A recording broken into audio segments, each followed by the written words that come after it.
Hello friends, नमस्कार। मैं हूं संजय। आपका स्वागत है इस वीडियो सीरीज़ के 18th वीडियो में। और इस वीडियो का टाइटल है basic processes of teaching and learning, children's strategies of learning, learning as a social activity and social context of learning. ये CTET CDP सिलेबस में 18th टॉपिक है। और एज यूजुअल ये वीडियो भी आपको हमारे चैनल पे इंग्लिश और हिंदी दोनों वर्जन्स में मिल जाएंगे। इस वीडियो में हम सिर्फ उन टॉपिक्स को कवर करेंगे जो कि इंपॉर्टेंट है आपके एग्जाम पॉइंट ऑफ व्यू से। अगर हम CDP सिलेबस को देखते हैं तो उसमें टीचिंग एंड लर्निंग शायद सबसे इंपॉर्टेंट टॉपिक्स है। तो इस वीडियो में हम टीचिंग एंड लर्निंग से संबंधित बहुत सारे इंपॉर्टेंट कॉन्सेप्ट्स को कवर करेंगे। ये वीडियो थोड़ा लंबा होने वाला है, तो इसको चाहे तो आप पॉज करके इंस्टॉलमेंट्स में देख सकते हैं। और इस वीडियो के डिस्क्रिप्शन में आपको लिंक्स मिल जाएंगे चैप्टर वाइज, ताकि जहाँ पे भी आपने पॉज किया हुआ है तो वहीं से आप कंटिन्यू कर सकते हो। तो इस वीडियो में जो भी कॉन्सेप्ट्स हम डिस्कस करेंगे वो बहुत ही simple and easy to understand है। तो हम स्टार्ट करेंगे what are teaching and learning ये डिस्कस करके। फिर बाद में देखेंगे basics of teaching, levels, maxims, phases of teaching. फिर हम डिस्कस करेंगे कि प्लान और स्ट्रैटेजी क्या होते हैं। फिर कुछ टीचिंग स्ट्रैटेजीज के बारे में बात करेंगे जो कि ऑटोक्रेटिक और डेमोक्रेटिक नेचर के होते हैं। फिर कुछ इंपॉर्टेंट लर्निंग थियरीज के बारे में बात करेंगे। फिर देखेंगे बेसिक्स ऑफ लर्निंग जैसे कि conditioning, observational, cognitive, verbal etcetera. फिर ट्रांसफ़र ऑफ लर्निंग। फिर बाद में हम बात करेंगे यूनिवर्सल डिज़ाइन फॉर लर्निंग के बारे में। फिर देखते हैं कि चिल्ड्रंस स्ट्रैटेजीज फॉर लर्निंग क्या होते हैं, learning as a social activity क्या है। फिर द 7 प्रिंसिपल्स ऑफ लर्निंग के बारे में बात करेंगे। और इस वीडियो के एंड में हम कुछ सैम्पल क्वेश्चन सॉल्व करेंगे फ्रॉम ओल्ड क्वेश्चन पेपर्स। तो चलिए शुरू करते हैं। पहले हम देखेंगे what are teaching and learning, यानी टीचिंग एंड लर्निंग क्या होते हैं। अगर हम कोई भी व्यक्ति में कुछ बदलाव लाना चाहते हैं, राइट, एनी चेंजेस, जैसे कि एक व्यक्ति के हैबिट्स में कुछ चेंजेस लाना चाहते हैं, उसके नॉलेज को इंक्रीज करना चाहते हैं, उसके थिंकिंग को, बिहेवियर को या फिर एक्शंस को चेंज करना चाहते हैं, तो ये कह सकते हैं कि हम उसे कुछ सिखाने की कोशिश कर रहे हैं। We are trying to teach that person something. अब लर्निंग क्या है? लर्निंग इसका ठीक अपोजिट होता है। अगर एक व्यक्ति में कुछ बदलाव आते हैं, जैसे कि उसका ये हैबिट्स चेंज हो गए, या फिर उसका नॉलेज इंक्रीज हो गया, या फिर उसके थिंकिंग, बिहेवियर या फिर एक्शंस में कुछ चेंजेस आ गए, तो हम कह सकते हैं कि that person has learned something, यानी उस व्यक्ति ने कुछ सीखा है। अब एक टीचर के लिए स्टूडेंट बहुत ही ज़रूरी होता है, क्योंकि अगर स्टूडेंट नहीं है तो टीचर किसे सिखाएगा। तो टीचर के लिए स्टूडेंट इंपॉर्टेंट है। लेकिन एक स्टूडेंट के लिए टीचर उतना इंपॉर्टेंट नहीं है, क्योंकि स्टूडेंट टीचर के अलावा और भी सोर्सेस से बहुत कुछ सीख सकता है।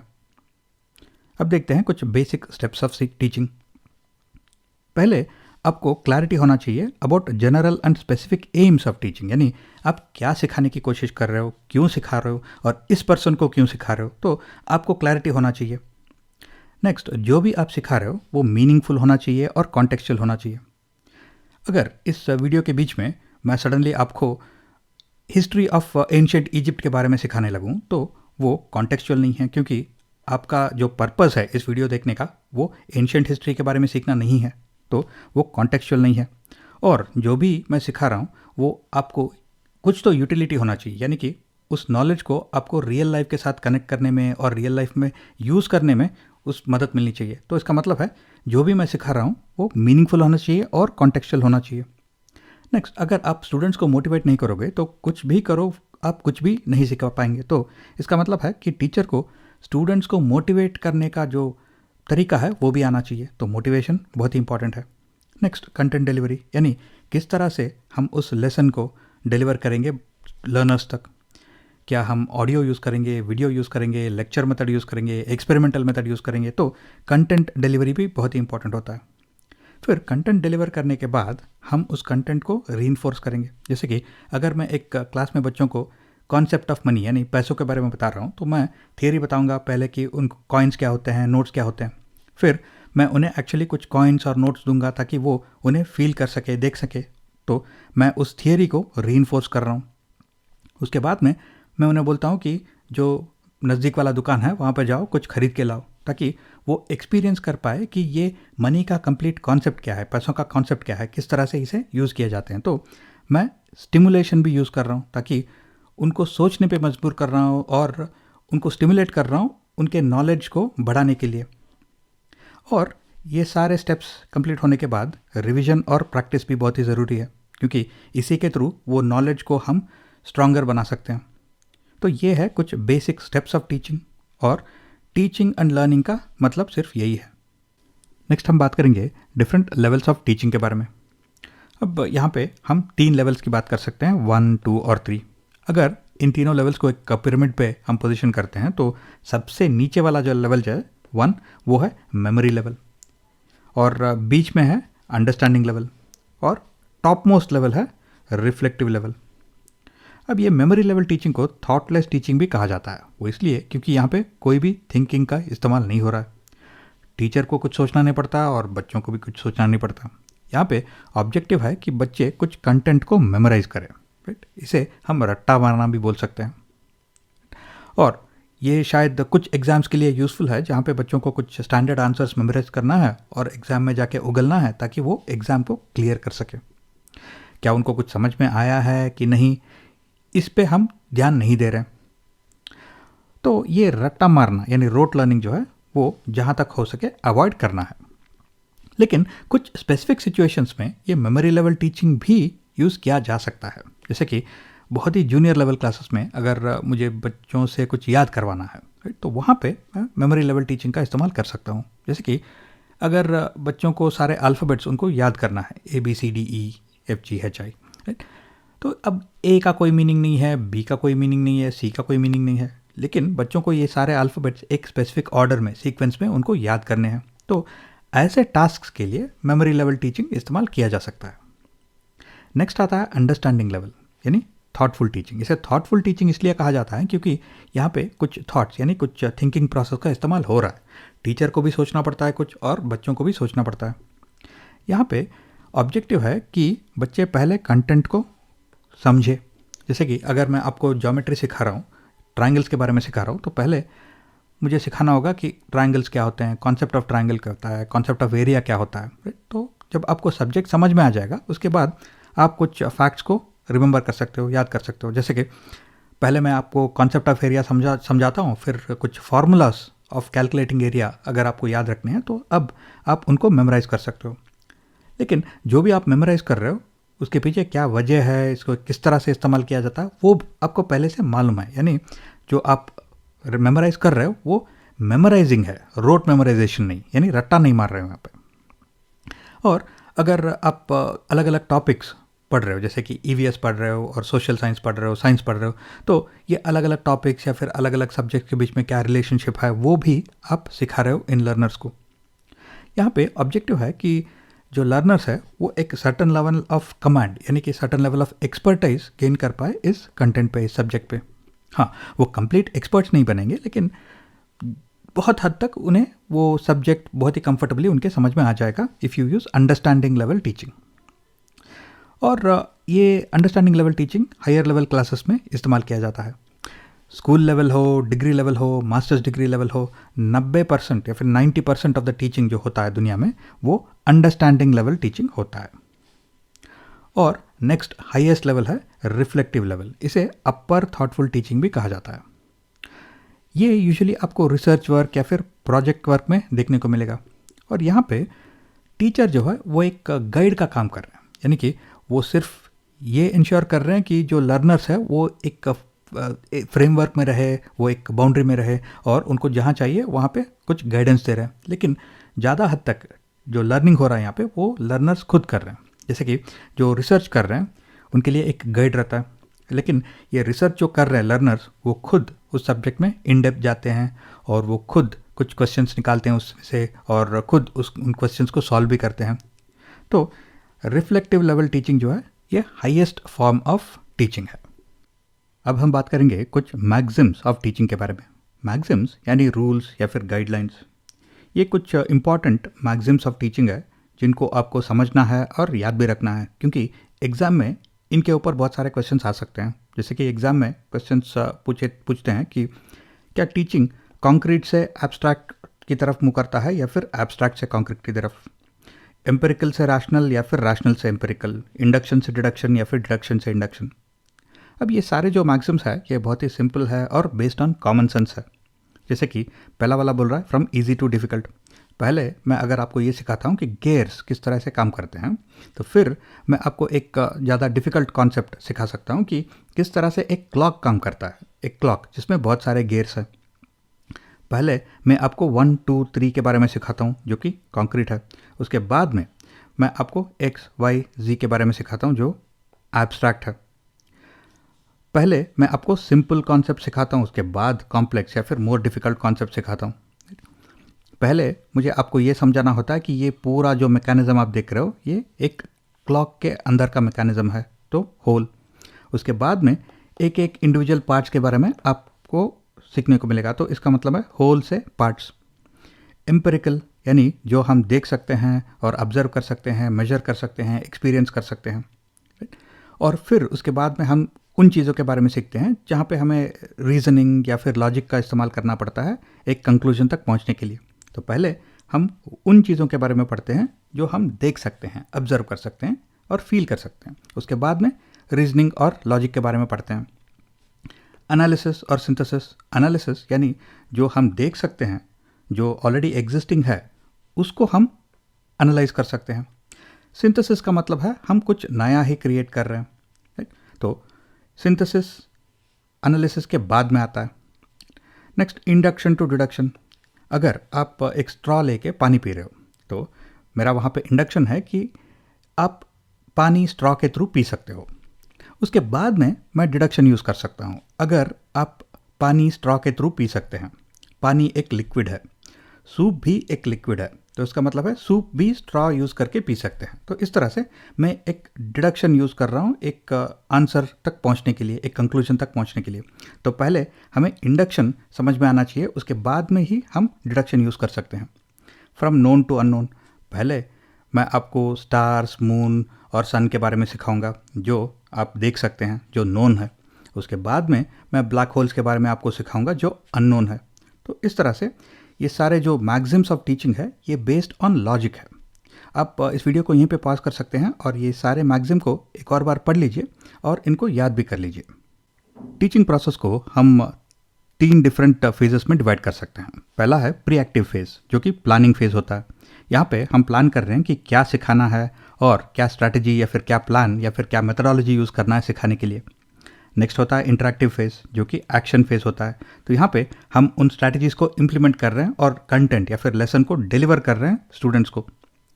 और फाइनली आता है पोस्ट एक्टिव फेज जो कि एवेल्यूएशन फेज है। यहाँ पे हम एनालाइज कर रहे हैं कि जो भी हम सिखाने की कोशिश कर रहे हैं वो कितना इफेक्टिव था, बच्चे क्या सीख रहे हैं, क्या कुछ चेंजेस चाहिए हमारे टीचिंग प्रोसेस में या फिर कंटेंट में या फिर मेथोडोलॉजी में। तो पहला है प्लानिंग, फिर होता है एक्शन जहाँ पे हम एक्चुअली कंटेंट डिलीवर कर रहे हैं, और फिर होता है एवेल्यूएशन, असेस करने के लिए कि हमारा टीचिंग प्रोसेस कितना इफेक्टिव था। सीडीपी में हम अक्सर ये दोनों टर्म्स यूज़ करते हैं, प्लान और स्ट्रैटेजी। जैसे कि हम लेसन प्लान के बारे में बात करते हैं और टीचिंग स्ट्रैटेजीज़ के बारे में बात करते हैं, तो हमें समझ लेना चाहिए कि इन दोनों टर्म्स के बीच में क्या डिफरेंस है। प्लान एक हाई लेवल थॉट या फिर एक हाई लेवल आइडिया होता है। जैसे कि मेरा प्लान हो सकता है कि मुझे मुंबई से दिल्ली जाना है, लेकिन स्ट्रैटेजी डिसाइड करता है कि मैं कौन सा मोड यूज़ करूँगा। क्या मैं फ़्लाइट में जाऊँगा, बस में जाऊँगा या फिर ड्राइव करके जाऊँगा। अगर मैं ड्राइव करके जा रहा हूँ तो कौन से रूट से जाऊँगा। तो इस तरह से स्ट्रैटेजी में इम्प्लीमेंटेशन लेवल डिटेल्स होते हैं। तो लेसन प्लान हाई लेवल होता है, स्ट्रैटेजी मोर इंट्रिकेट इम्प्लीमेंटेशन लेवल डिटेल्स होते हैं। नेक्स्ट हम बात करते हैं टीचिंग स्ट्रैटेजीज़ के बारे में। अब टीचिंग स्ट्रैटेजीज़ को हम 3 मेन ग्रुप्स में डिवाइड कर सकते हैं। पहला है टीचर सेंट्रिक, फिर है सब्जेक्ट सेंट्रिक और तीसरा है स्टूडेंट सेंट्रिक। टीचर सेंट्रिक का मतलब है कि यहाँ पे टीचर डिसाइड कर रहे हैं कि क्या सिखाना है, कौन से स्पीड पे और किस तरह से। सब्जेक्ट सेंट्रिक का मतलब है कि यहाँ पे सब्जेक्ट या फिर सिलेबस ऑलरेडी डिसाइड कर चुका है कि क्या सिखाना है और किस तरफ से। और स्टूडेंट सेंट्रिक का मतलब है कि यहाँ पे स्टूडेंट्स भी पार्टिसिपेट कर रहे हैं डिसीजन मेकिंग प्रोसेस में कि किस तरह से उनको सीखना है, किस स्पीड से, उनके गोल्स और टारगेट्स क्या होंगे।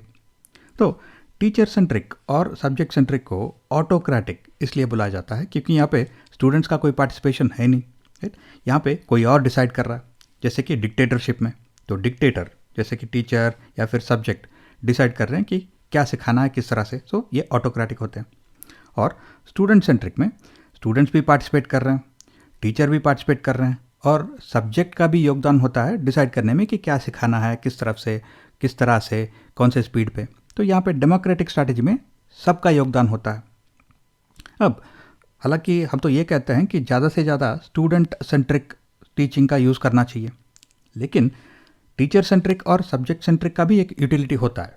जैसे कि हम आगे देखेंगे इस वीडियो में, जब हम इन स्ट्रैटेजीज़ के बारे में थोड़ा ज़्यादा पढ़ेंगे कि किस तरह से टीचर सेंट्रिक और सब्जेक्ट सेंट्रिक टीचिंग मेथडोलॉजीज को भी यूज़ किया जाता है इन सम सिचुएशंस या फिर इन सम कॉन्टेक्स्ट। नेक्स्ट हम बात करेंगे कि इन टीचिंग स्ट्रैटेजीज में किस तरह के टीचिंग मेथड्स को इस्तेमाल किए जाते हैं।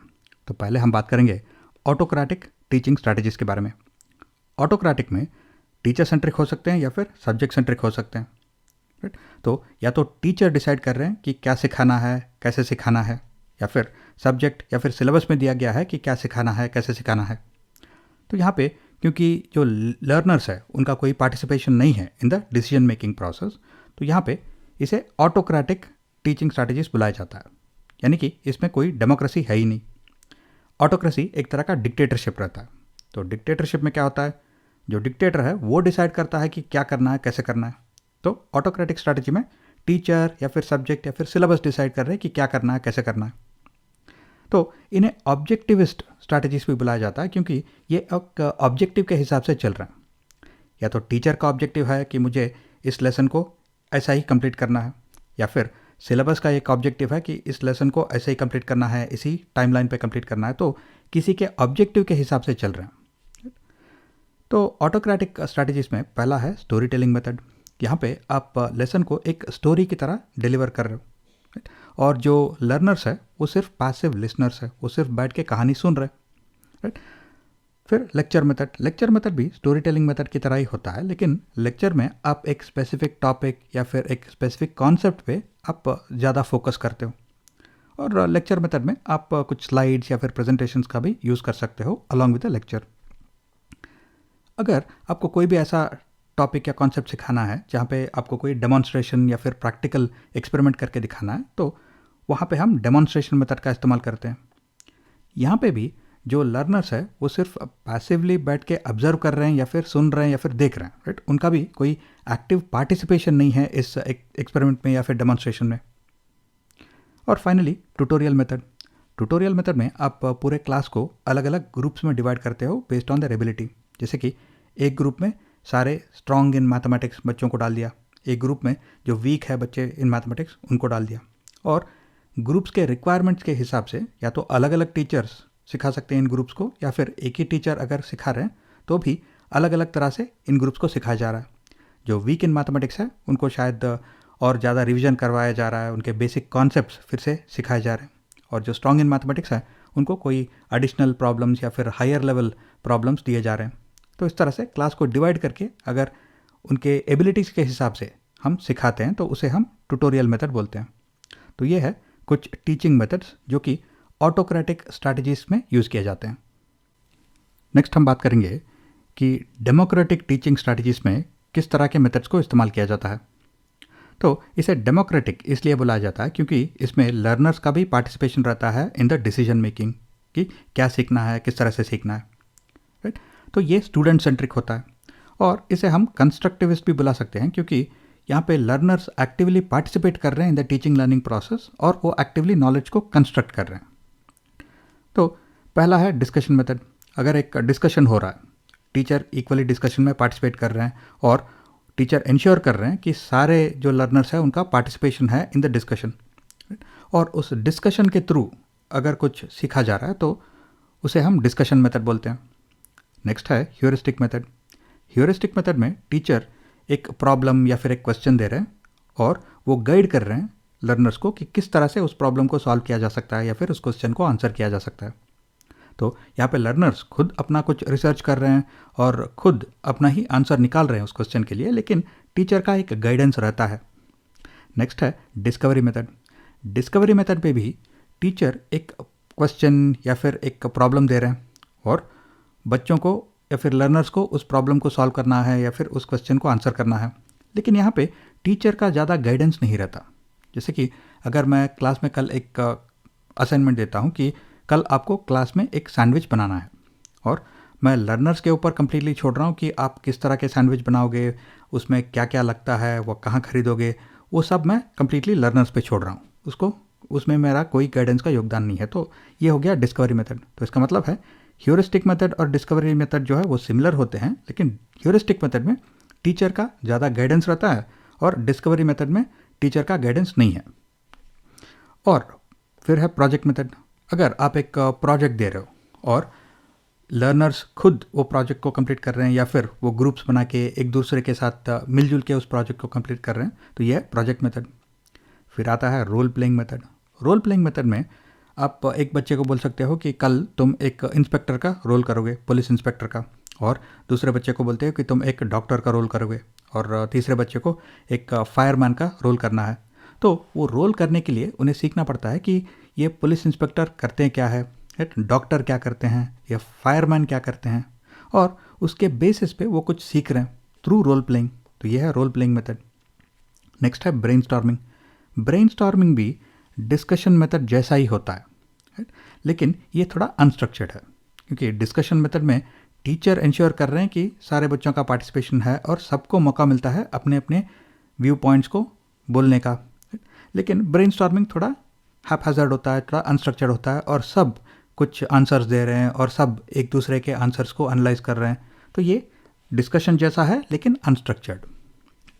और finally question and answer method, जो कि सोक्रेटिक मेथड बुलाया जाता है, क्योंकि सोक्रेटिस ने इसको पहले इन्वेंट किया था। तो यहाँ पे टीचर कुछ क्वेश्चंस पूछ रहे हैं और लर्नर्स को उन क्वेश्चंस को आंसर करना है।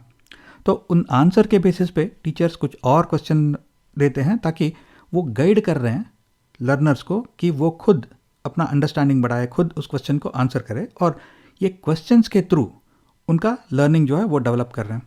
तो ये क्वेश्चन आंसर मेथड जो है वो सोक्रेटिक मेथड होता है। तो ये कुछ इंपॉर्टेंट मेथड्स है जो कि डेमोक्रेटिक टीचिंग स्ट्रैटेजीज में यूज़ किए जाते हैं। नेक्स्ट हम डिस्कस करेंगे कुछ लर्निंग थियरीज के बारे में। अगले कुछ स्लाइड्स में हम behaviourism, cognitivism, constructivism, gestalt, humanism, connectivism, transformative, social और एक्सपीरियंशियल लर्निंग थियरीज के बारे में बात करेंगे। तो ये सारे जो लर्निंग थियरीज है एक्चुअली क्वाइट ही सिंपल है, इजी टू अंडरस्टैंड है। तो चलिए इनको एक एक करके डिस्कस करते हैं। पहले हम बात करेंगे थियरी ऑफ बिहेवियरिज्म के बारे में। ये बहुत ही सिंपल थियरी है और ये कहता है कि ऑल बिहेवियर्स जो है, सारे बिहेवियर एक्वायर किए जाते हैं थ्रू कंडीशनिंग। ये थियरी ये भी कहता है कि कंडीशनिंग जो है वो क्लासिकल कंडीशनिंग हो सकता है या फिर ऑपरेंट कंडीशनिंग हो सकता है। अब पहले तो ये कंडीशनिंग क्या होता है, ये आपने शायद देखा होगा या फिर एक्सपीरियंस किया होगा अपने ज़िंदगी में। कुछ लोगों का एक आदत होता है कि वो सुबह उठते ही एक गर्मा गर्म कप कॉफ़ी या फिर टी पीते हैं, उसके बाद ही वो वॉशरूम जाते हैं। कुछ दिनों के बाद उनका बॉडी जो है इस तरह से कंडीशन हो जाता है कि अगर वो टी या कॉफ़ी नहीं पीते तो उनको वॉशरूम जाने का प्रेशर ही नहीं आता। तो ये एक कंडीशनिंग का एग्जाम्पल है। अब ये क्लासिकल कंडीशनिंग क्या है, अगर लर्नर का कोई ऑप्शन ही नहीं है एक स्टिमुलाई को रिस्पॉन्ड ना करने का, तो उसे क्लासिकल कंडीशनिंग बोलते हैं, क्योंकि यहाँ पे रिस्पॉन्स नहीं रिएक्शन हो रहा है। जैसे कि कुछ लोग अगर रूम में एक लिजर्ड या फिर छिपकली देखते हैं तो इमीडिएटली एक चीख निकल जाता है और रूम से वो भाग जाते हैं। उनको मालूम है कि छिपकली वो दूर एक दीवार पे चिपका हुआ है और वो उन्हें कुछ नहीं करेगा, लेकिन फिर भी उनमें वो रिएक्शन आ जाता है, राइट, उनका कोई कंट्रोल नहीं है। तो इसे बोलते हैं क्लासिकल कंडीशनिंग। अगर लर्नर चूज़ कर सकता है कि मुझे इस स्टिमुलाई को रिस्पॉन्ड करना है या फिर नहीं करना है, तो वो होता है ऑपरेंट कंडीशनिंग। जैसे कि कुछ लोग उसी छिपकली को देख के उनको अनकंफर्टेबल फील होता है, लेकिन वो चूज़ करते हैं कि मुझे रिएक्ट करना है कि नहीं करना है, रिस्पॉन्ड करना है कि नहीं करना है। अगर रूम में और भी लोग हैं और वो सीन क्रिएट नहीं करना चाहते तो शायद उस छिपकली को इग्नोर करके वहीं पे बैठे रहते हैं। अगर रूम में कोई नहीं है और वो लिजर्ड जो है उनको अनकंफर्टेबल बना रहा है तो वो उठ के बाहर चले जाएंगे। तो इसका मतलब है कि वो चूज़ कर सकते हैं कि उनको रिस्पॉन्ड करना है कि नहीं करना है। ये होता है ऑपरेंट कंडीशनिंग। तो ये है थियरी ऑफ बिहेवियरिज्म। नेक्स्ट हम बात करेंगे थियरी ऑफ कॉग्निटिविज्म के बारे में।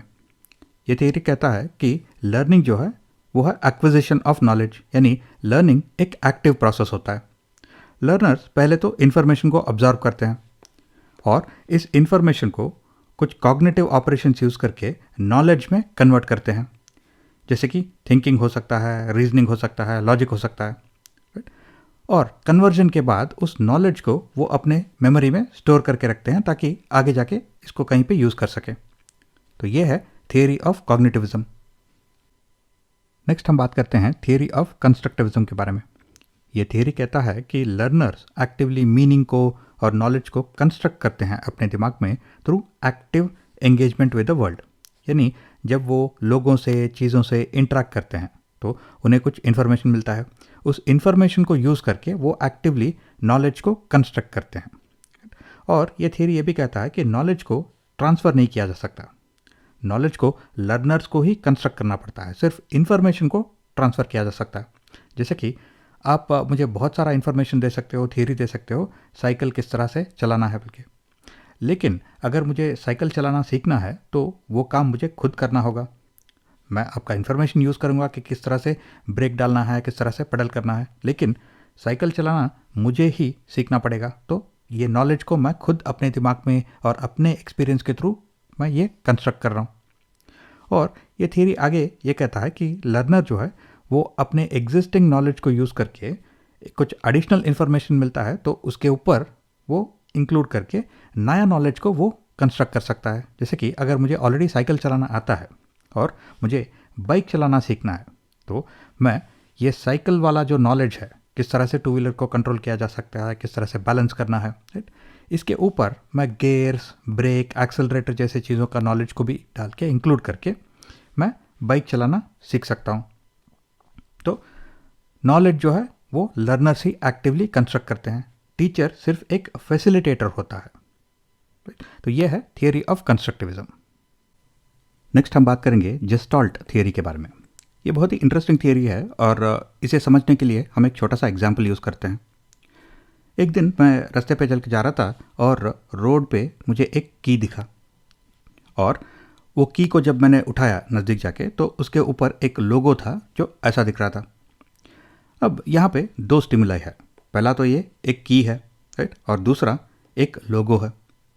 तो मुझे पहला जो थॉट आना चाहिए था वो ये था कि ये की है, ये कोई ताला खोलता है, राइट, ओके, और नेक्स्ट ये लोगो है, ये मर्सिडीज बेंज का लोगो है। बस मुझे ये दो थॉट्स आने चाहिए थे।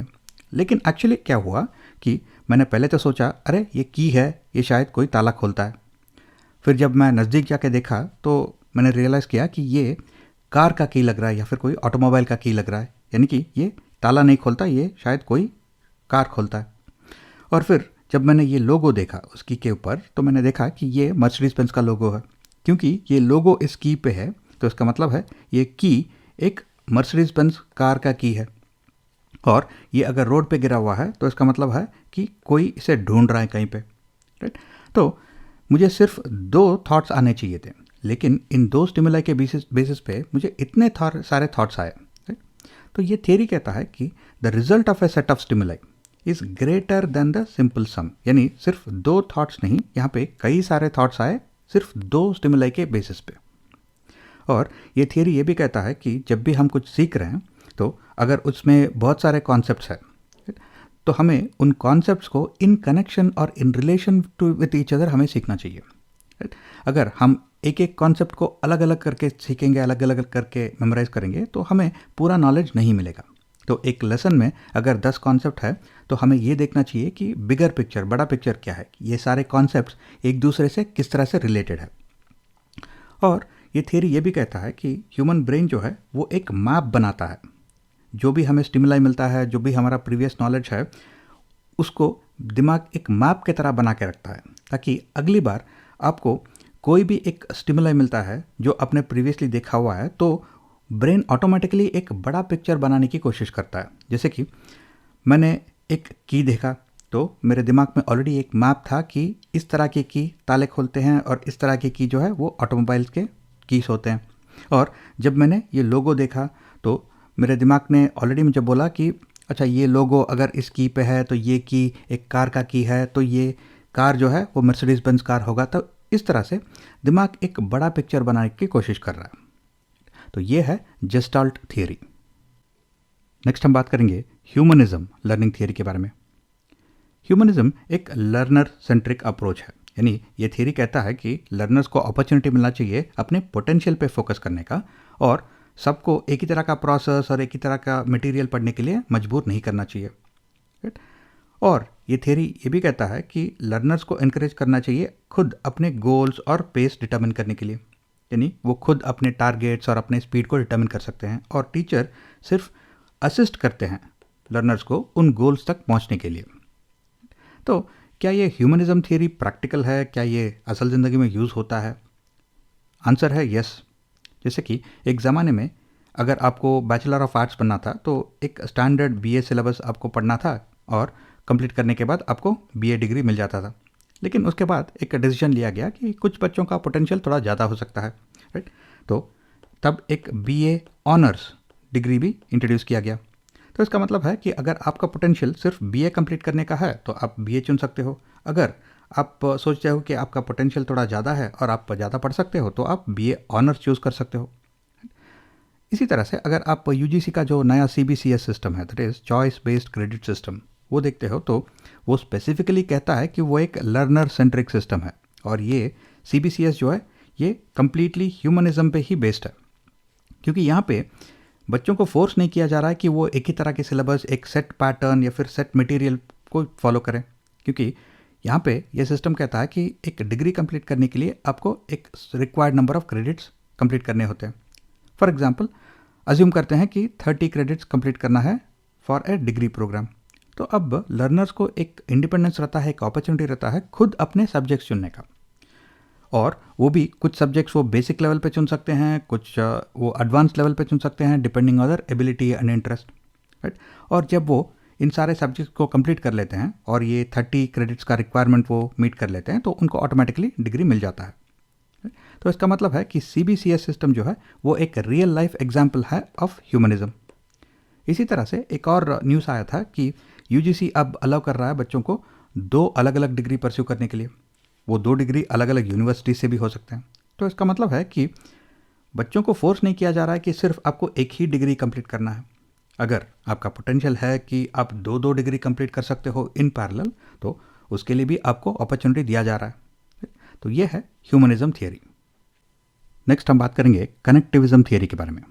अब कनेक्टिविज्म एक नया लर्निंग थियरी है जो कहता है कि एक लर्नर जो है वो कनेक्टेड है दुनिया से अलग अलग तरह से थ्रू टेक्नोलॉजी, और टेक्नोलॉजी जो है वो एक major part of the learning process है, क्योंकि ये एक अपॉर्चुनिटी देता है लर्नर्स को कि ये अलग अलग सोर्सेस से वो कोलैबोरेट करे, डिस्कस करे और इन्फॉर्मेशन को ऑब्टेन करे, और इस इन्फॉर्मेशन को नॉलेज में कन्वर्ट करने के लिए भी टेक्नोलॉजी मदद करता है।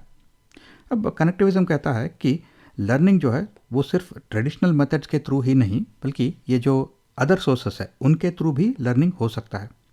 जैसे कि पहले सोचते थे कि लर्निंग जो है वो सिर्फ स्कूल या फिर कॉलेज में होता है, लेकिन आजकल लर्निंग इंटरनेट पे भी हो सकता है। जब हम लोगों से मिलते हैं, डिस्कस करते हैं, तो वहाँ पे भी लर्निंग हो रहा है। सोशल मीडिया के थ्रू भी लर्निंग हो सकता है। जब हम खुद कुछ पढ़ते हैं तो वहाँ पे भी लर्निंग हो रहा है। अगर हम काम कर रहे हैं तो ऑन द जॉब लर्निंग या फिर एक्सपीरियंस के थ्रू भी लर्निंग हो रहा है। तो इसका मतलब है कि हम दुनिया से अलग अलग तरह से कनेक्टेड है, और ज़्यादातर ये कनेक्शंस थ्रू टेक्नोलॉजी है, और हम इन सारे सोर्सेस के थ्रू हम कुछ नॉलेज को ऑब्टेन कर सकते हैं। तो ये है कनेक्टिविज्म थियरी। नेक्स्ट हम बात करेंगे ट्रांसफॉर्मेटिव लर्निंग थियरी के बारे में। ट्रांसफॉर्म यानी चेंज। तो ये ट्रांसफॉर्मेटिव लर्निंग थियरी जो है वो मेनली फोकस करता है on adult education and young adult learning, और ये थियरी पर्टिकुलरली रिलेवेंट है फॉर ओल्डर लर्नर्स। और इस थियरी का मेन आइडिया ये है कि लर्नर्स जो है वो एडजस्ट कर सकते हैं अपने थिंकिंग को, चेंज कर सकते हैं या फिर ट्रांसफॉर्म कर सकते हैं अपने बिहेवियर को, अपने नॉलेज को बेस्ड ऑन न्यू इन्फॉर्मेशन। जैसे कि जो ओल्डर लर्नर्स है उनके लिए बैंक वर्क का मतलब था कि बैंक जाना, बैंक ब्रांच जाना और बैंक के बाहर क्यू में खड़ा होना। अगर आपको अपने अकाउंट के बारे में कोई इन्फॉर्मेशन चाहिए होता तो आपको पासबुक मैन्युअली अपडेट करवाना होता था, और अगर आपको कैश ड्रॉ करना था तो एक और क्यू में आपको खड़ा होना पड़ता था और कैश काउंटर से आपको पैसे ड्रा करने होते थे। लेकिन आजकल सारे बैंक्स के जो है इंटरनेट बैंकिंग आ गया है, तो इसका मतलब है आप सारा बैंक रिलेटेड वर्क जो है वो ऑनलाइन कर सकते हो। तो इसका मतलब है कि ओल्डर लर्नर्स जो कि ये पुराना प्रोसेस यूज़ करते थे फॉर ऑल बैंक वर्क, वो भी अब ट्रांसफॉर्म हो गए हैं, चेंज हो गया है, और वो भी अब ये नया प्रोसेस यूज़ कर रहे हैं बैंक वर्क के लिए। तो ये है ट्रांसफॉर्मेटिव लर्निंग थियरी। नेक्स्ट हम बात करेंगे सोशल लर्निंग थियरी के बारे में। ये बहुत ही सिंपल थियरी है जो कहता है कि हम दूसरों को ऑब्जर्व करते हैं और उसके बेसिस पे खुद के बिहेवियर को मॉडल कर सकते हैं या फिर चेंज कर सकते हैं।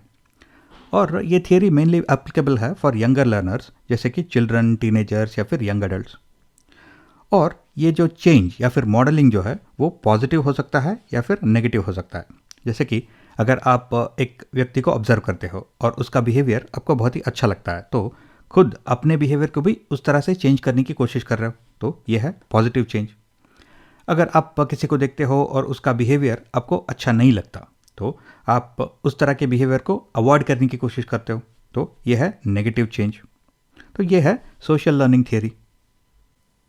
और फाइनली हम बात करेंगे एक्सपीरियंशियल लर्निंग थियरी के बारे में, यानी लर्निंग थ्रू एक्सपीरियंस। इस थियरी का जो बेसिक कॉन्सेप्ट है वो ये है कि अगर आप कुछ सुनते हो तो बहुत ही जल्द आप उसे भूल जाते हो। अगर आप कुछ देखते हो तो वो आपको बहुत देर तक याद रहता है। अगर आप कुछ करते हो तो वो आपके समझ में आता है। तो ये थियरी जो है वो लर्निंग के साथ साथ एक्सपीरियंस को भी एम्फेसाइज करता है, ताकि उस लर्निंग को आप एक रियल वर्ल्ड सिचुएशन में यूज़ कर पाओ। तो ये मीनिंगफुल और कॉन्टेक्चुअल लर्निंग की बात कर रहा है। जैसे कि अगर मैं क्लास में बच्चों को एक थियोरेटिकल लेसन पढ़ाता हूँ कि मनी क्या है, पैसा क्या है, राइट, तो वो कुछ सुन रहे हैं और बहुत ही जल्द उसे वो भूल जाएंगे। लेकिन अगर मैं उन्हें कुछ कॉइन्स और नोट्स दिखाता हूँ तो वो कुछ देख रहे हैं, तो बहुत देर तक उन्हें याद रहता है कि ये मनी क्या है, कॉइन्स क्या है, नोट्स क्या है। लेकिन अगर मैं उन्हें एक मौका देता हूँ उस मनी को एक दुकान में जाके यूज़ करने के लिए, ताकि वो कुछ खरीद सके, तो यहाँ पे वो कुछ कर रहे हैं, तो उनको ये समझ में आएगा कि ये मनी क्या है, उसका कॉन्सेप्ट क्या है, और इसे एक रियल वर्ल्ड सिचुएशन में किस तरह से यूज़ किया जाता है। तो ये है experiential learning, learning through experience. CDP में हम अक्सर थियरीज, टाइप्स और स्टाइल्स के बारे में बात करते हैं। तो आगे बढ़ने से पहले ये देख लेते हैं कि ये लर्निंग थियरीज, लर्निंग टाइप्स और लर्निंग स्टाइल्स आखिर है क्या, और ये किस तरह से कनेक्टेड है। अब लर्निंग में टाइप्स शायद सबसे इंपॉर्टेंट होते हैं, क्योंकि ये एक्चुअली एक प्रैक्टिकल वे होते हैं through which people can learn. जैसे कि कंडीशनिंग जो है वो एक टाइप ऑफ लर्निंग होता है, राइट। अगर किसी ने कंडीशनिंग को ऑब्जर्व करके उसको लेके एक थियरी बना दिया, तो वो एक लर्निंग थियरी बन जाता है। तो इसका मतलब है कि लर्निंग टाइप्स में और लर्निंग थियरीज में बहुत सारा ओवरलैप होता है। तो आपको बेसिक कॉन्सेप्ट समझ में आना चाहिए। अगर आपको कॉन्सेप्ट समझ में आता है तो आप लर्निंग थियरी की बात करो या फिर लर्निंग की टाइप की बात करो, उसके बेसिस पे आप क्वेश्चन को आंसर कर सकते हो इजीली। लेकिन लर्निंग स्टाइल्स भी बहुत ही इंपॉर्टेंट होते हैं, क्योंकि हर एक थियरी में या फिर हर एक टाइप में लोग अलग अलग तरह के लर्निंग स्टाइल्स यूज़ कर सकते हैं सीखने के लिए। जैसे कि कुछ चीज़ें वर्बली यानी बोल के सीखे जा सकते हैं। कुछ चीज़ों को सीखने के लिए हम इंटरैक्टिव मेथड्स का यूज़ करते हैं, यानी कि दूसरे के साथ जब इंटरैक्ट करते हैं उसके थ्रू ही हम सीख सकते हैं। और कुछ चीज़ें इनडायरेक्ट एक्सपीरियंस के थ्रू सीखे जा सकते हैं। जैसे कि अगर मैं किसी को देखता हूँ एक एक्सपेरिमेंट कंडक्ट करते हुए, तो इनडायरेक्टली मैं सीख रहा हूँ उस एक्सपेरिमेंट से। लेकिन कुछ चीज़ों के लिए डायरेक्ट एक्सपीरियंस की ज़रूरत होती है। जैसे कि मैं बहुत सारे लोगों को देख सकता हूँ, ऑब्जर्व कर सकता हूँ साइकिल चलाते हुए, लेकिन अगर मुझे साइकिल चलाना सीखना है तो मुझे डायरेक्टली उसे एक्सपीरियंस करना पड़ेगा। कुछ चीज़ों को सीखने के लिए हमें लॉजिक या फिर रीजनिंग या फिर रिफ्लेक्शन का इस्तेमाल करना पड़ता है, यानी बैठ के सोचना पड़ता है उस इन्फॉर्मेशन को नॉलेज में कन्वर्ट करने के लिए। और कुछ चीज़ें जैसे कि डांस और जिम्नास्टिक्स जो है वो काइनेस्थेटिक मोड में ही सीखे जा सकते हैं।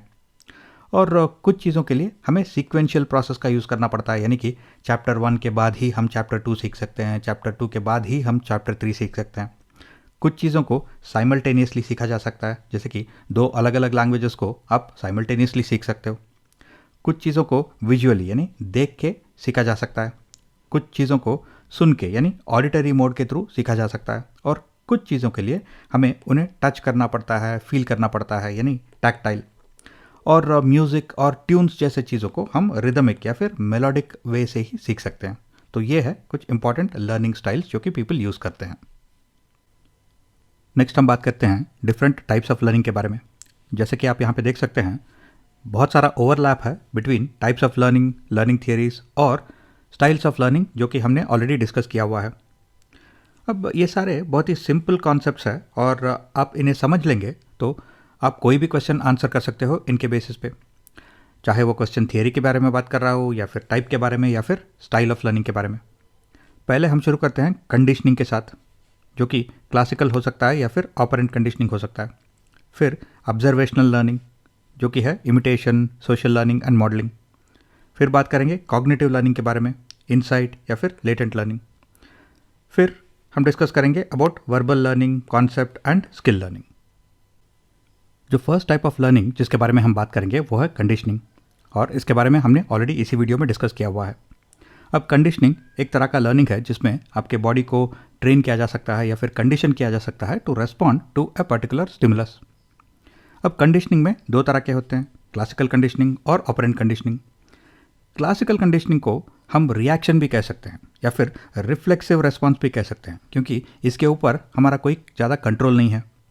जैसे कि अगर आप सुबह कुछ नहीं खाए और आपको बहुत भूख लग रहा है और आपको अच्छा सा कोई खाना दिखता है, फूड दिखता है, तो इमीडिएटली आपके मुंह में पानी आने लगता है। तो ये कंडीशनिंग है जिसके ऊपर आपका कोई कंट्रोल नहीं है। लेकिन ऑपरेंट कंडीशनिंग में स्टिमुलस जो है वो एक थॉट इनिशिएट करता है आपके दिमाग में, लेकिन आप उस स्टिमुलस को रेस्पॉन्ड करोगे कि नहीं ये आपके चॉइस में है। जैसे कि समर में गर्मी बहुत हो गई तो आपका बॉडी बोलता है कि अरे फ़ैन स्विच ऑन कर लेंगे तो थोड़ा ठंडा हो जाएंगे, लेकिन फ़ैन स्विच ऑन करना या ना करना जो है वो आपके कंट्रोल में है।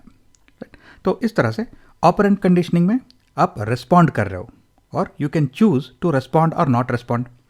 क्लासिकल कंडीशनिंग में आप रिएक्ट कर रहे हो और इसके ऊपर आपका ज़्यादा कंट्रोल नहीं है। तो ये है कंडीशनिंग। नेक्स्ट हम बात करेंगे ऑब्जर्वेशनल लर्निंग के बारे में। ऑब्जर्वेशनल लर्निंग में ऑब्जर्वर्स यानी लर्नर्स जो है वो नॉलेज को एक्वायर करते हैं बाय ऑब्जर्विंग मॉडल्स बिहेवियर्स। अब मॉडल्स कोई भी व्यक्ति हो सकता है जिसे हम ऑब्जर्व कर रहे हैं। जैसे कि छोटे बच्चों के लिए पेरेंट्स मॉडल्स हो सकते हैं, उनके ब्रदर्स एंड सिस्टर्स मॉडल्स हो सकते हैं, फ्रेंड्स मॉडल्स हो सकते हैं, टीचर्स भी मॉडल्स हो सकते हैं। लेकिन जो नॉलेज ये ऑब्जर्वर्स एक्वायर कर रहे हैं ऑब्जर्व करके, उसके बेसिस पे कुछ एक्शन लेना है नहीं लेना है वो डिपेंड करता है कि जो ओरिजिनल मॉडल का जो बिहेवियर है उसके लिए उसे एक रिवॉर्ड मिला या फिर पनिशमेंट मिला। फॉर एग्जाम्पल, अगर कुछ बच्चे एक गार्डन में खेल रहे हैं तो उनमें से एक बच्चा जो है वो देखता है कि ऐसे ब्राइट रेड चिल्लीज एक प्लांट से लटके हुए हैं और ये बहुत ही टेस्टी दिख रहा है, तो वो बच्चा इसमें से एक चिल्ली तोड़ लेता है और खाता है। तो अब जो बाकी बच्चे हैं ऑब्जर्वर्स, उनको ये नॉलेज मिल गया है कि ये चिल्ली खाया जा सकता है। क्यों? वो दूसरे बच्चे ने तो अभी खाया है ना। लेकिन वो बच्चा रोने लगता है, क्यों? वो चिल्ली बहुत ही स्पाइसी था। तो अब ऑब्जर्वर्स को ये भी नॉलेज मिलता है कि ये चिल्ली खा सकते हैं, लेकिन खाने के बाद हमें रोना आएगा क्योंकि ये स्पाइसी है, यानी एक तरह से एक पनिशमेंट मिल रहा है। तो ये नॉलेज जो है ये नेगेटिव एक्शन में रिजल्ट कर रहा है, यानी कि वो चिल्ली नहीं खाएंगे अभी। तो इस तरह से जो नॉलेज हम ऑब्जर्व करते हैं, जो एक्वायर करते हैं, उसके बेसिस पे कुछ एक्शन लेना है कि नहीं लेना है वो डिपेंड करता है कि ओरिजिनल मॉडल को क्या रिवॉर्ड मिला या फिर पनिशमेंट मिला। ऑब्जर्वेशनल लर्निंग में इमिटेशन हो सकता है, सोशल लर्निंग हो सकता है या फिर मॉडलिंग भी हो सकता है। नेक्स्ट हम बात करेंगे कॉग्निटिव लर्निंग के बारे में। कॉग्निटिव लर्निंग में एक लर्नर के नॉलेज में चेंज होता है। There is a change in what the learner knows. उसके एक्शंस में कोई चेंज नहीं होता, rather than what the learner does. जैसे कि मैंने देखा कि एक स्टूडेंट जो है वो मैथमेटिक्स के प्रॉब्लम सॉल्व कर रहा है, राइट? और वो स्टूडेंट एक कैलकुलेटर यूज़ कर रहा है सॉल्व करने के लिए। तो अब मेरा नॉलेज इंप्रूव हो गया है, राइट? जब ये जानकारी मिल गई है कि मैथमेटिक्स सॉल्व करने के लिए कैलकुलेटर का इस्तेमाल होता है, राइट? लेकिन शायद मैं कैलकुलेटर यूज़ नहीं करता खुद, तो इसका मतलब है मेरे नॉलेज में चेंज हो गया है, मेरे एक्शंस में नहीं।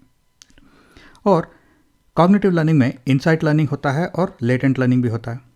इनसाइट लर्निंग का मतलब है कि मुझे एक इनसाइट मिला है, एक आइडिया मिला है based on some previous experience या फिर प्रीवियस नॉलेज। जैसे कि कई साल पहले मैंने किसी को देखा था एक छोटा सा स्टिक यूज़ करते हुए फूल तोड़ने के लिए। तो परसों जब मैं एक मैंगो ऑर्चर्ड में गया था तो मैंने देखा कि एक मैंगो ट्री के ऊपर बहुत सारे मैंगोस हैं। तो मेरा जो पुराना एक्सपीरियंस था, पुराना जो ऑब्जर्वेशन था कि एक छोटा स्टिक यूज़ किया जा सकता है फ्लावर्स निकालने के लिए। तो उस नॉलेज के बेसिस पे मुझे एक इंसाइट मिला कि अरे मैं एक लंबा स्टिक यूज़ करके इस पेड़ से मैं मैंगोज तोड़ सकता हूँ, क्योंकि प्रोसेस तो सिमिलर है। तो इसका मतलब है मैंने प्रीवियस एक्सपीरियंस या फिर प्रीवियस ऑब्जर्वेशन को यूज़ किया एक इंसाइट जनरेट करने के लिए, जिसे मैं एक नए सिचुएशन में यूज़ कर सकता हूँ to pluck mangoes, right. Next हम बात करेंगे लेटेंट लर्निंग के बारे में। ये कहता है कि मेरा लर्निंग जो है वो एक लेटेंट या फिर पॉज्ड या फिर स्लीपिंग स्टेट में होगा till I need to use it, यानी जब तक मुझे उसका कोई नीड ना हो तब तक वो नॉलेज मेरे दिमाग में लेटेंट स्टेट में ही रहेगा। जैसे कि मैंने कई साल पहले ये देखा था कि एक स्टिक को ये यूज़ किया जा सकता है फूल तोड़ने के लिए, right? लेकिन वो ऑब्जर्वेशन, वो नॉलेज जो है वो मेरे दिमाग में एट ए लेटेंट स्टेट वैसे ही था, right? लेकिन जब मैंने ये मैंगो ट्री देखा और उसमें बहुत सारे आम देखे, तो अब मुझे इस सिचुएशन के लिए एक आइडिया चाहिए था। तब मेरा जो पुराना लर्निंग था वो लेटेंट स्टेट से एक्टिव स्टेट में बदल गया, right? और तब मुझे वो आइडिया आया कि अच्छा मैं एक लंबा स्टिक यूज़ कर सकता हूँ मैंगोज तोड़ने के लिए। वो क्यों? क्योंकि अभी मुझे इस सिचुएशन में इस आइडिया की ज़रूरत थी। तो my learning is latent till I have to use it. तो ये है लेटेंट लर्निंग और कॉग्निटिव लर्निंग का ये डेफिनेशन था। नेक्स्ट हम बात करेंगे वर्बल लर्निंग के बारे में। अब वर्बल लर्निंग में लर्निंग जो है वो थ्रू वर्ड्स एंड एसोसिएशंस हो रहा है और इसमें एक्सपीरियंस की ज़रूरत नहीं है। जैसे कि अगर मैं आपको बोलता हूँ कि इस कैंडल के फ्लेम में उंगली मत डालो, ये बहुत गर्म है, ये जलता है, राइट? तो आपको खुद उंगली डाल के एक्सपीरियंस नहीं करना है। आप जानते हैं कि मैं क्या बोल रहा हूँ, क्योंकि जब मैं बोलता हूँ हॉट और बर्न तो आपको मालूम है इसका मीनिंग क्या है, और हॉट और बर्न को आप पेन के साथ भी एसोसिएट कर सकते हो। तो इसका मतलब है कि आप इन वर्ड्स के थ्रू ही वर्बली आपको नॉलेज मिल रहा है। तो यह है वर्बल लर्निंग। नेक्स्ट हम बात करेंगे कॉन्सेप्ट लर्निंग या फिर कॉन्सेप्चुअल लर्निंग के बारे में। अब कॉन्सेप्ट का मतलब है एक हाई लेवल आइडिया। एक कॉन्सेप्ट एक कैटेगरी भी हो सकता है जिसके नीचे बहुत सारे ऑब्जेक्ट्स या फिर इवेंट्स हो सकते हैं। अब मैं एक अगर स्टेटमेंट देता हूँ कि fruits are good for you because fruits have lot of vitamins, तो ये जो स्टेटमेंट है fruits have lots of vitamins, ये एक कॉन्सेप्चुअल स्टेटमेंट है क्योंकि ये एक हाई लेवल आइडिया है। अब मैं कोई स्पेसिफिक फ्रूट के बारे में नहीं बात कर रहा हूँ, कोई स्पेसिफिक विटामिन के बारे में भी नहीं बात कर रहा हूँ, क्योंकि फ्रूट का मतलब इनमें से कोई भी हो सकता है। ये सब दिखते अलग है, इनका टेस्ट अलग है, लेकिन ये सब चीज़ जो है वो फ्रूट के कॉन्सेप्ट के नीचे ही आते हैं।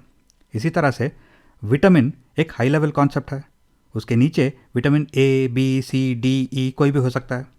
तो इसका मतलब है fruits have lot of vitamins, ये एक हाई लेवल आइडिया है, एक हाई लेवल स्टेटमेंट है। तो इसी तरह से कॉन्सेप्चुअल लर्निंग या फिर कॉन्सेप्ट लर्निंग का मतलब है हम कोई भी चीज़ को at a very high level सीख रहे हैं, डिटेल्स में नहीं जा रहे हैं, at a very high level एक आइडिया के तौर पे हम उसे सीख रहे हैं।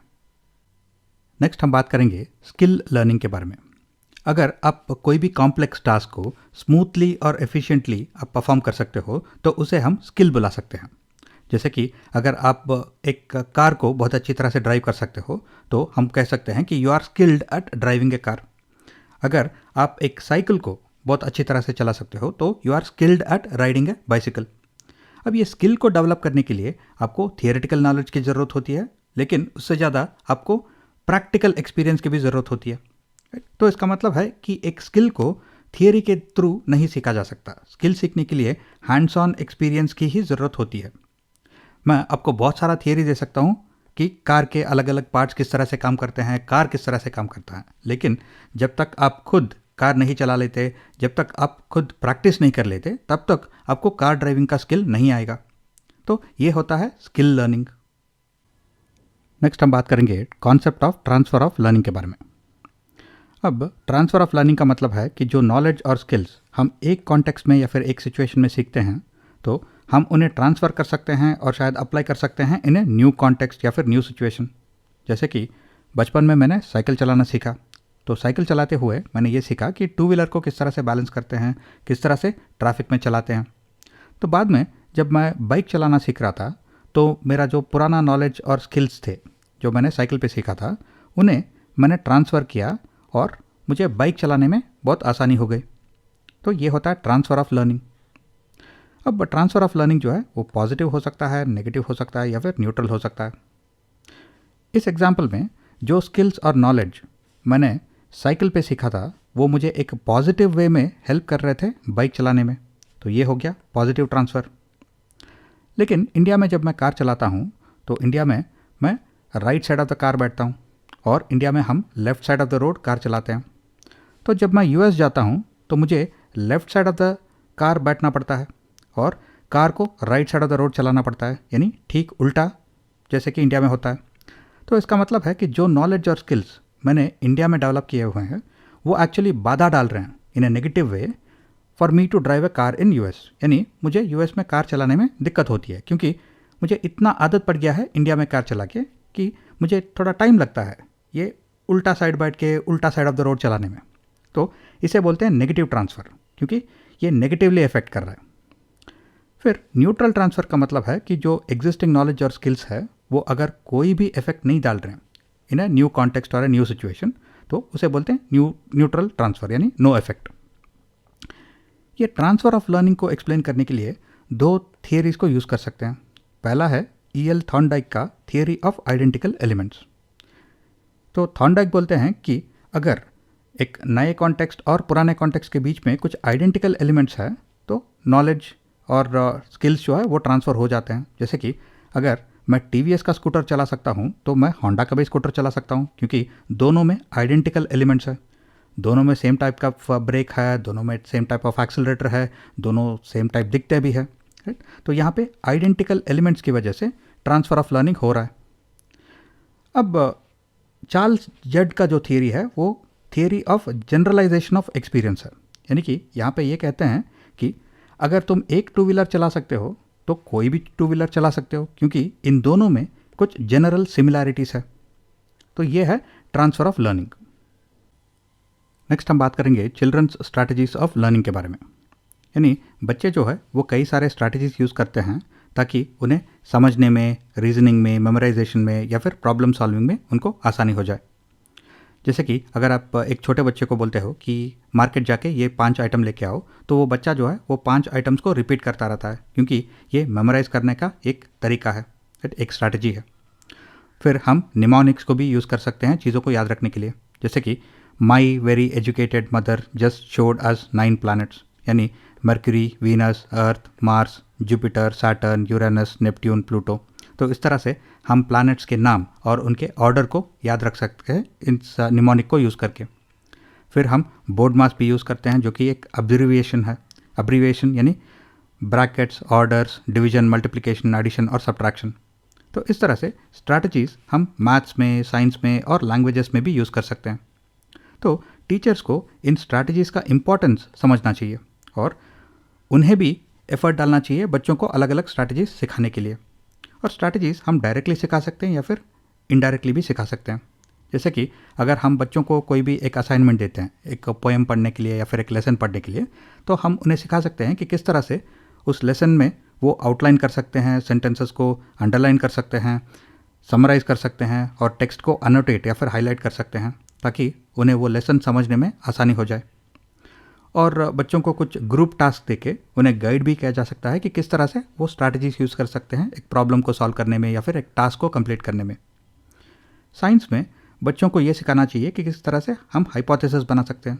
हाइपोथेसिस एक आइडिया होता है जिसको प्रूव करने की कोशिश कर रहे हैं, और उन्हें ये भी सिखाना चाहिए कि किस तरह से वो अपने काम को, अपने वर्क को प्रॉपरली रिकॉर्ड कर सकते हैं एक बुक में, किस तरह से एक मेथोडिकल वे में वो सारे डिटेल्स को कैप्चर कर सकते हैं।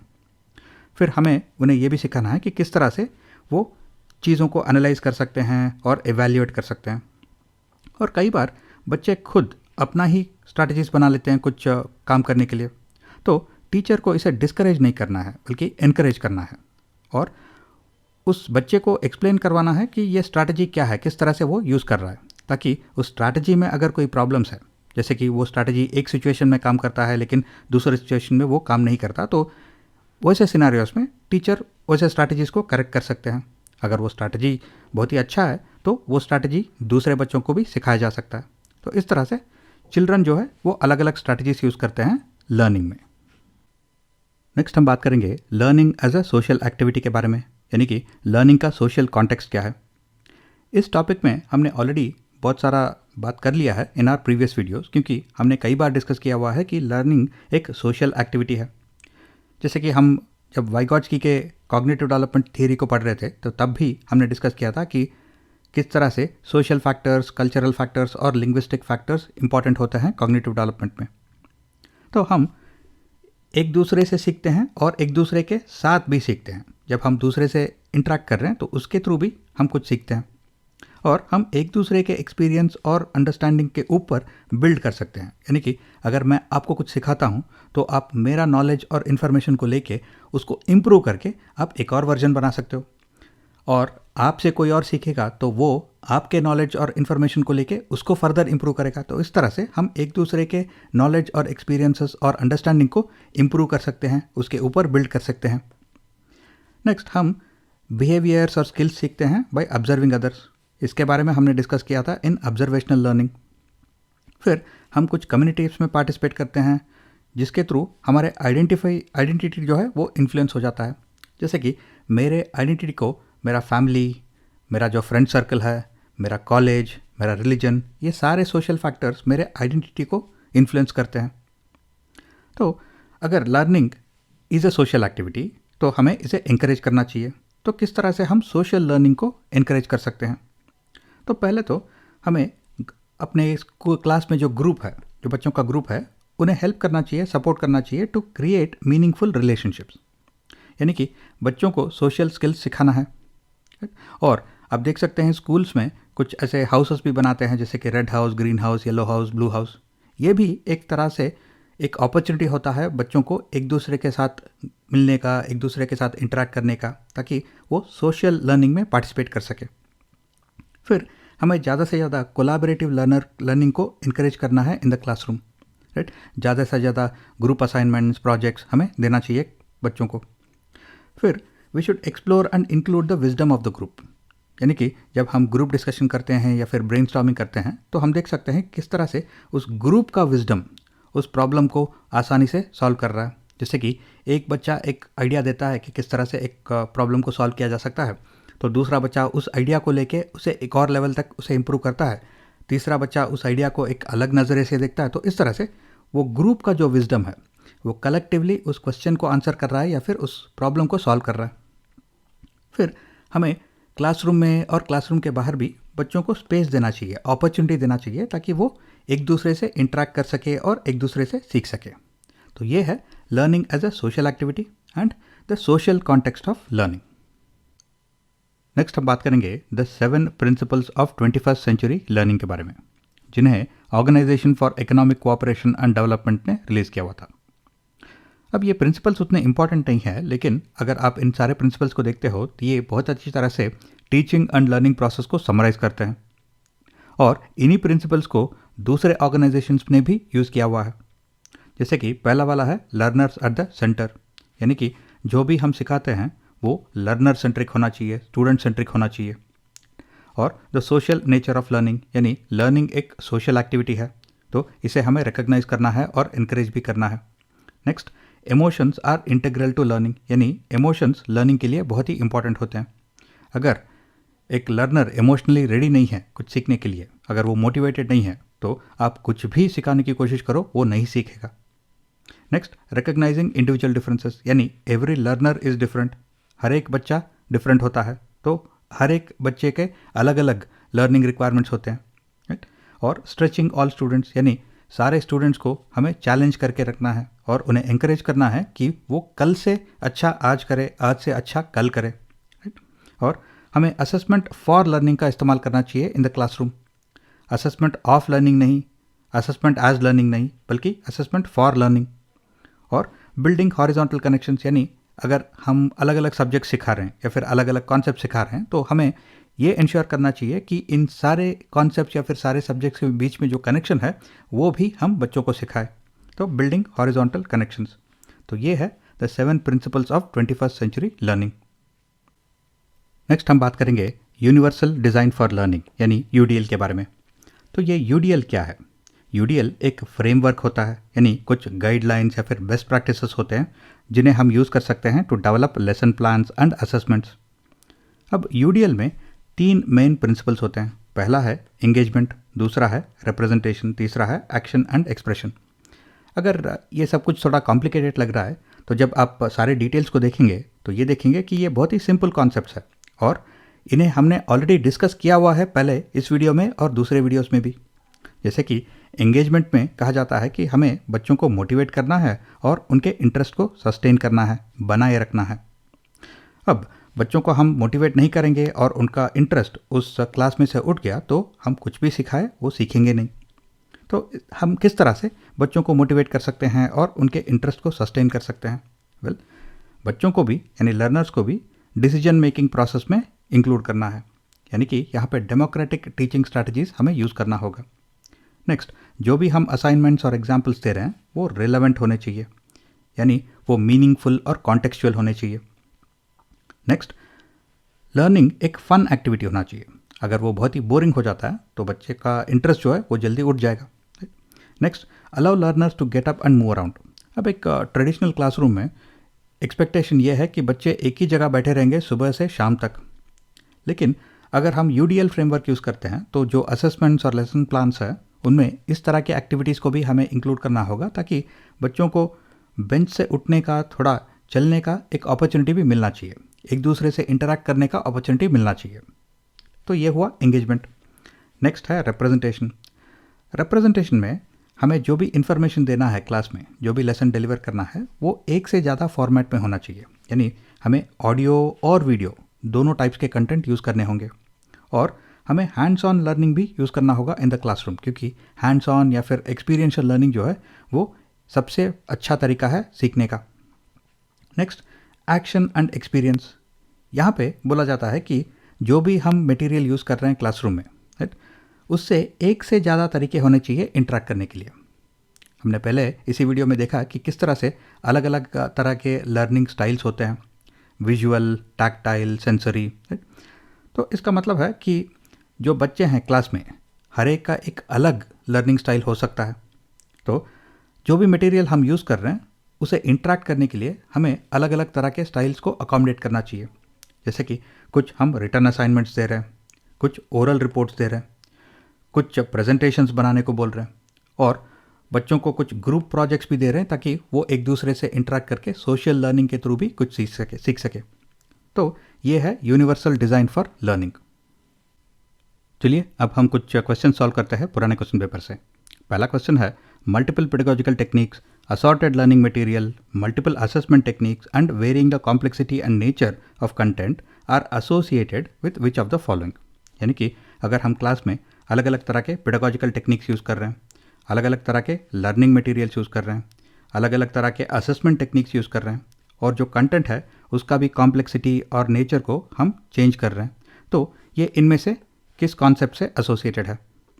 अब ये UDL नहीं है क्योंकि अभी अभी हमने UDL के बारे में पढ़ा था। नेक्स्ट, ये रेमेडियल टीचिंग भी नहीं है क्योंकि रेमेडियल टीचिंग में आप बच्चे के वीकनेस को या फिर उसके नॉलेज गैप्स को आइडेंटिफाई कर रहे हो और उस एरिया में फोकस करके आप टीच कर रहे हो, राइट। तो ये रेमेडियल टीचिंग नहीं है।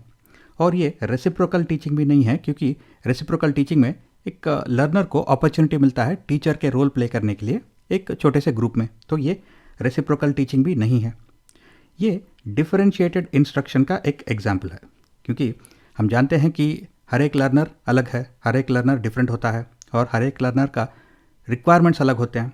तो इस वजह से हम क्लास में अगर मल्टीपल पेडागोजिकल टेक्निक्स यानी अलग अलग टीचिंग टेक्निक्स, अलग अलग तरह के लर्निंग मटेरियल्स, अलग अलग तरह के असेसमेंट टेक्निक्स यूज़ कर रहे हैं तो वो डिफरेंशिएटेड इंस्ट्रक्शन के लिए होता है ताकि हर एक लर्नर को उसके रिक्वायरमेंट के हिसाब से हम टीच कर सकें। तो ऑप्शन 3 यहाँ पे करेक्ट आंसर है।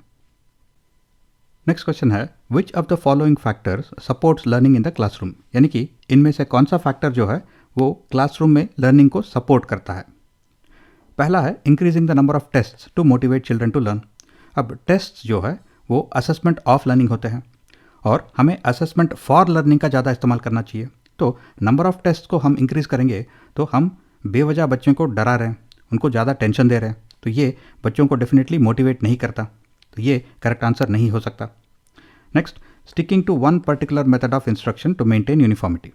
मेथड ऑफ इंस्ट्रक्शन यानी pedagogical technique.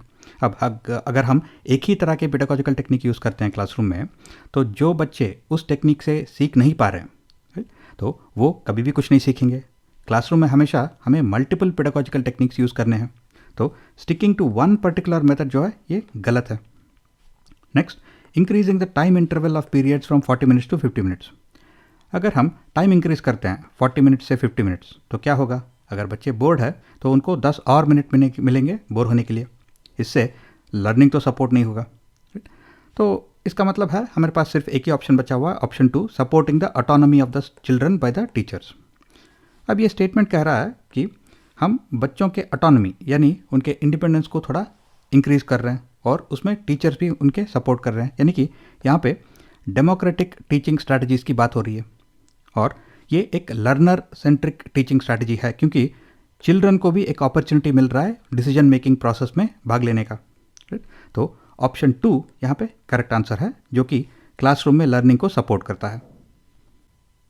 Which one of the following is an example of A learning style, यानी कि इनमें से कौन सा एक लर्निंग स्टाइल का एग्जाम्पल है।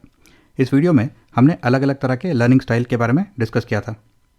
तो अगर हम आंसर ऑप्शंस को देखते हैं तो विजुअल जो है वो एक लर्निंग स्टाइल है, लेकिन इस क्वेश्चन में एक गलती है। गलती यह है कि यहाँ पे टैक्चुअल लिखा हुआ है। तो टैक्चुअल का मतलब है टैक्टाइल, यानी कि ये भी एक करेक्ट आंसर होना चाहिए। बस यहाँ पे टैक्चुअल लिखा है और यहाँ पे टैक्टाइल लिखा हुआ है, यानी कि इस क्वेश्चन को बाद में हम चैलेंज भी कर सकते हैं। तो अगर ऐसे आपको क्वेश्चन में एक से ज़्यादा करेक्ट आंसर नज़र आते हैं तो स्ट्रॉन्गेस्ट जो आंसर है उसे आप सेलेक्ट कर लीजिए। बाद में आप एग्ज़ाम के बाद उस क्वेश्चन को चैलेंज भी कर सकते हैं। Learning experiences should be planned in a manner so as to make learning meaningful, यानी कि लर्निंग एक्सपीरियंसेस को इस तरह से प्लान करना चाहिए ताकि लर्निंग जो है वो मीनिंगफुल हो और कॉन्टेक्चुअल हो।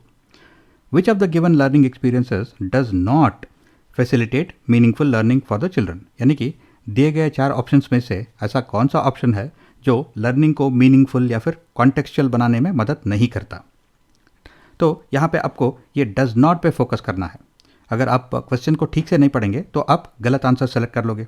तो आपको क्वेश्चन हमेशा ठीक से स्लोली पढ़ना है। अब यहाँ पे लास्ट वाला ऑप्शन है प्रेजेंटेशन ऑन द टॉपिक। अगर आप टॉपिक पे प्रेजेंटेशन दे रहे हो तो आप ऑडियो विजुअल टेक्निक का यूज़ कर रहे हो, तो ये एक अच्छा और मीनिंगफुल टेक्निक होता है क्योंकि इससे बच्चों का इंटरेस्ट भी बना रहता है। Next, discussion and debate on the topic. अगर टॉपिक के ऊपर डिस्कशन और डिबेट चल रहे हैं तो ये भी एक अच्छा टेक्निक है फॉर मीनिंगफुल लर्निंग।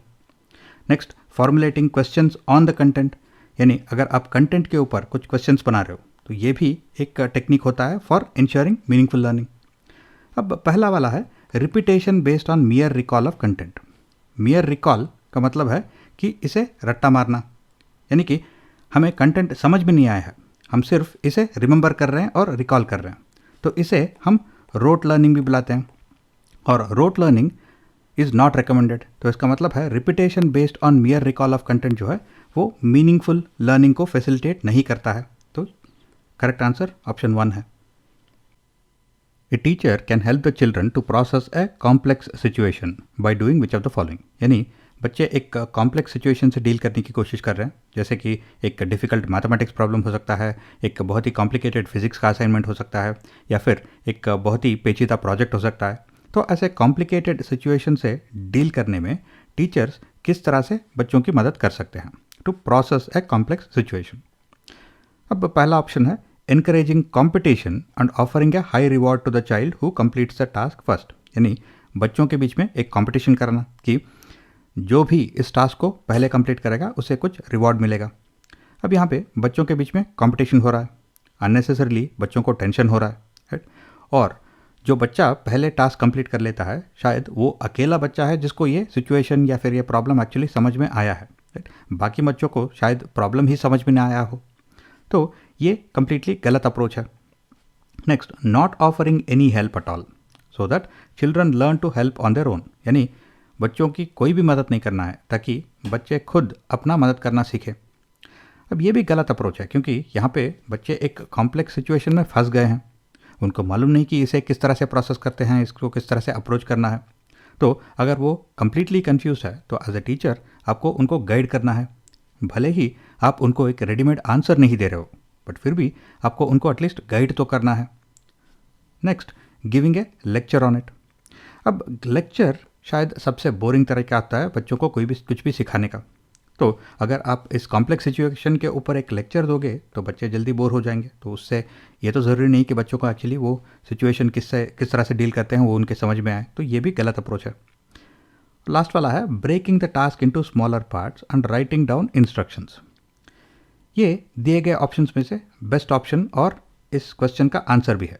यानी कि इस कॉम्प्लेक्स सिचुएशन को, जो एक बहुत ही पेचीदा या फिर कॉम्प्लेक्स प्रॉब्लम है, इसको छोटे छोटे पीसेस में किस तरह से डिवाइड करते हैं, बच्चों को ये सिखा रहे हो आप। फिर आप इंस्ट्रक्शंस दे रहे हो कि इस एक एक पीस को किस तरह से वो अप्रोच कर सकते हैं, किस तरह से वो सॉल्व कर सकते हैं, ताकि जब ये सारे जो पीसेस जो है छोटे छोटे प्रॉब्लम्स जो है उनको सॉल्व कर लेंगे तो वो इस कंप्लीट सिचुएशन से भी डील कर लेंगे। तो ये एक आइडियल अप्रोच होता है to help children deal with complex situation. और इसी के साथ हम इस वीडियो को यहीं पे कंक्लूड करते हैं। अगर आपके कुछ क्वेश्चंस है या फिर फीडबैक है तो नीचे कमेंट सेक्शन में डाल दीजिएगा। मैं आपसे फिर से मिलता हूँ बहुत ही जल्द अगले वीडियो में। Till then take care, stay safe.